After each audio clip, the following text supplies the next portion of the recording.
va čia jaunuolė yra pats. Kas aš to?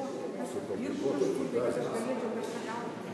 O dėl vaistų kedžių, jisai sakė, jau gauja, palauk, kairys, kaip aš suprantu, neasocialus žmogus, negyvena tokioj šeimoje, tai jam negalėtų kas nors padėti, kada jis turėjo seserį, giminės, tokius neįvykius, tai reikėjo šito vargšo seserį, gauti jam vaistų. O ar matėt, kada nors apskritai kedį ir bendravot su juo? Vieną kartą visų amžius bendravimo valstiečių atėjo, padėjo gėlės ir išėjo, bet aš net nežinau, kad jie nei... Visai mane užpranka, tai žinau, šalia šito žalimo. Dabar sako, kad aš per 3 metrus.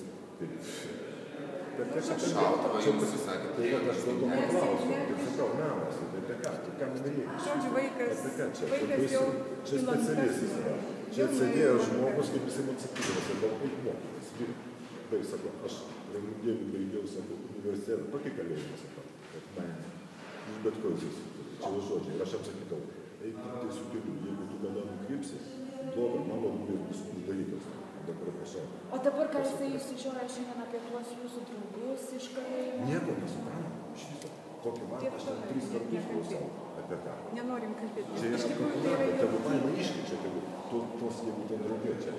Pilnai, jis atėjo į klubą ir aš jūrininkas atėjęs iš klubą, būtent, kad būtent kiti pirmi su pirmais susipažino, kitais žmonėmis, ir paskiau tik prie manęs. Gavo sportininkai, kaip šitą daryti kaip aną. O kaip jūs galvojat, kodėl jis iš tikrųjų liudija, kodėl jis tiek daug pasakoja už tai, kad jam pačiam, kiek aš suprantu.